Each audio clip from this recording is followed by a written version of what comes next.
But for me, it was like, it just didn't make sense. First of all, like, I'll make something and then want to drop it right away, right? Like I am very much work off the momentum of what I'm doing. And then I had a lot of major label things happen to me, and I worked with a lot of major label people, and none of them were happy.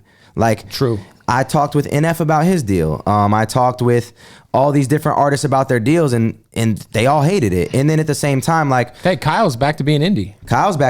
A lot of people are going that route. And so what happened was, I dropped The Greatest, blew up. I dropped The Rise, that went crazy. Like, I made $144,000 first week when my shit dropped. So first of all, you couldn't tell me nothing. I'm pre-sales. Like, off the iTunes, yeah. When people were still copying shit on iTunes, so I'm like, oh, we're going crazy.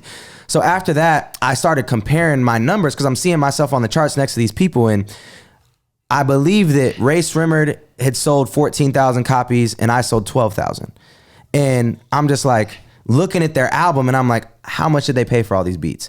How much were they paying all these artists? And how much is their percentage that they get to? And how much did they walk away with? Yeah. And I'm just like, yo, if they got all this promotion, I see them everywhere, and they only sold 2,000 more copies than me. That's crazy. And then I did, tours and did Jimmy Fallon, Good Morning America, and saw the way that labels were kind of running that situation. A lot of money was wasted on that whole thing, and I'm just like, I'd be sick. Like, I'd be sick. When you get the bill.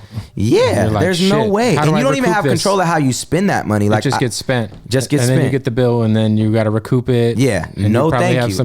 I'd be pissed. The closest thing, you had like a little short time with Red Bull Music, right? Or was that like a thing that never actually happened? I never signed with them. I was meeting with everybody. Like, I met with Atlantic. I was talking with them. Really liked them. I liked, what's the dude's name? He was Eminem's guy. Rosenberg? No, the other dude. I can't remember, but there was one dude that I really rocked with who I felt like really saw my vision. Then I rocked with Tick over at Red Bull, and then with Wendy at Universal Republic. Now, I was really close to signing with Universal Republic, but that was in between doing my album. I already had the idea for As Seen on the Internet, which they didn't understand, which I don't know why.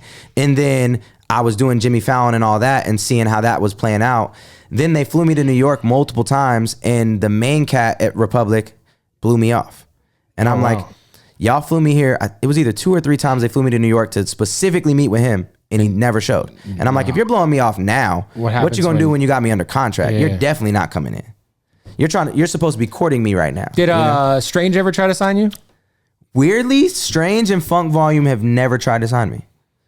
Everybody thought that, like, oh, he turned down Funk Volume, he turned down Strange. Neither one of them ever offered me a deal. That's interesting. Which Dame told me, he's like, you're too similar, so why would I sign you? You're pretty much already ingrained in our, fan base. So what more would it add to you and add to us?